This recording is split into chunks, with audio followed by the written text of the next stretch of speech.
অর্থ ছাড়া এক পাও চলা সম্ভব নয়। অর্থ সঞ্চয় একটি শিক্ষা। এই শিক্ষা না থাকলে আপনি যতই উপার্জন করুন, সঞ্চয় ঠিকমতো হবে না, ব্যয় বেড়ে যাবে। একটা কথা যুগ যুগ ধরে প্রচলিত আছে, তা হলো সঞ্চয়ী লোক সুখে থাকে। তাই অর্থ সঞ্চয় করাটা শিখতেই হবে। মনে প্রশ্ন আসতে পারে, সঞ্চয় করা শিখব কিভাবে? মহীয়সী নারী খনা 1000 বছর আগে অর্থ সঞ্চয় শিক্ষার জন্য কিছু কালজয়ী বচন দিয়ে গেছেন, যেগুলো খনার বচন হিসেবে পরিচিত। খনা এক কিংবদন্তির নাম।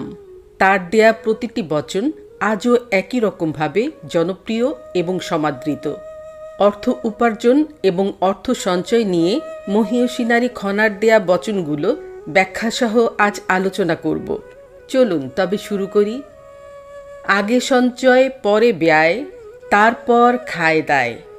এই বচনের অর্থ হল আপনি আপনার উপার্জন থেকে সবার আগে সঞ্চয়ের জন্য কিছু টাকা সরিয়ে রাখবেন। তারপর যা থাকবে তা দিয়ে সংসারের খাবার দাবারের জন্য খরচ করবেন। অর্থাৎ পরিকল্পনা করে নেবেন যে আগে সঞ্চয় করবেন, তারপর খরচ করবেন। যত্র আয় তত্র ব্যয়, ইহা গৃহীর ধর্ম নয়। এই বচনে খনা বলেছেন, সম্পূর্ণ রোজগার খরচ করে ফেলা অথবা আয়ের অধিক ব্যয় করা গৃহস্থের উচিত নয়।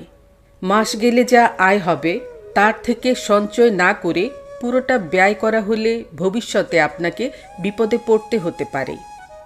হিসাব করে চলতে হবে, শ্রীবৃদ্ধি ঘটবে তবে। খনা বলেছেন, আপনি যা আয় করবেন তা খুব হিসাব করে খরচ করতে হবে। কোনটা আপনার জরুরি প্রয়োজন আর কোনটা অহেতুক খরচ তা বুঝে ব্যয় করতে হবে। তাহলেই আপনার সংসারে শ্রীবৃদ্ধি অর্থাৎ সংসারে উন্নতি হবে, সংসারের সৌন্দর্য বজায় থাকবে। আধেক ধন জমা করো, আধেক কিন্তু ভাত কাপড়। এই বচনে মহীয়সী খনা আপনার কতটুকু সঞ্চয় করতে হবে তা বলেছেন। তিনি বলেছেন, আপনি যত টাকা উপার্জন করবেন তার অর্ধেক সঞ্চয় করে বাকি অর্ধেক টাকা দিয়ে ভাত কাপড় অর্থাৎ সংসারের যাবতীয় খরচ করবেন। তাহলে সঞ্চয় বেশি করতে পারবেন এবং তা আপনার ভবিষ্যৎকে সমৃদ্ধ করবে।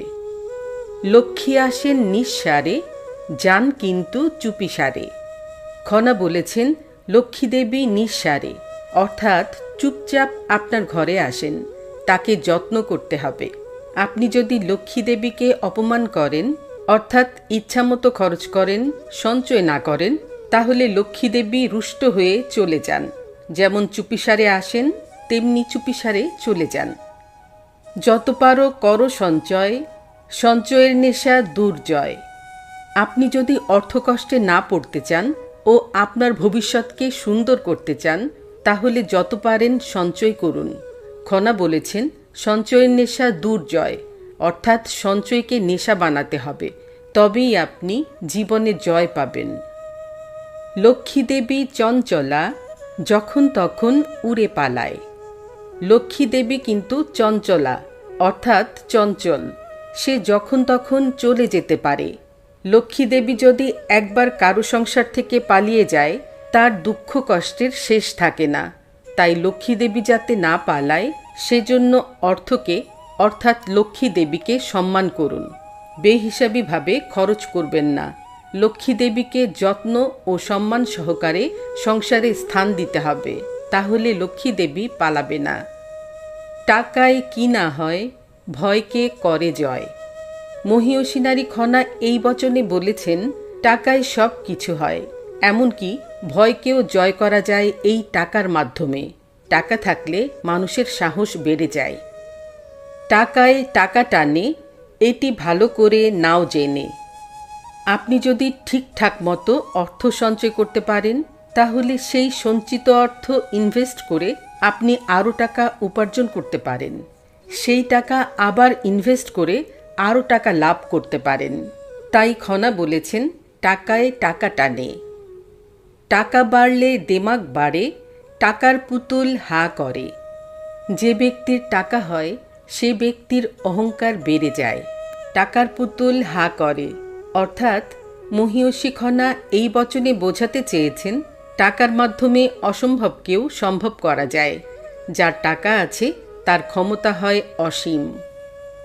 ট্যাগ খালি তো মুখ চুরচুর, ট্যাগ ভরা তো মন ফুরফুর। এই বচনে খনা বলেছেন, যার পকেটে টাকা থাকে তার মন ফুরফুর, অর্থাৎ মন খুশি থাকে, সে সবসময় ফুর্তিতে থাকে। আর যার পকেটে টাকা থাকে না তার মুখ চুরচুর, অর্থাৎ তার মুখে হাসি থাকে না, সে সর্বদা মন মরা হয়ে থাকে। তাই খনা সঞ্চয়ী হতে বলেছেন। সঞ্চয়ী হলে আপনার ট্যাকে অর্থাৎ পকেটে সবসময় টাকা থাকবে আর আপনি থাকবেন ফুরফুরা। তো বন্ধুরা, ভিডিওটি কেমন লাগলো তা কমেন্ট করে অবশ্যই জানাবেন এবং ভালো লাগলে লাইক ও সাবস্ক্রাইব করে বেল বাটনটি প্রেস করে দেবেন। দেখা হবে নেক্সট ভিডিওতে। ততদিন নিজের খেয়াল রাখবেন। আল্লাহ হাফেজ।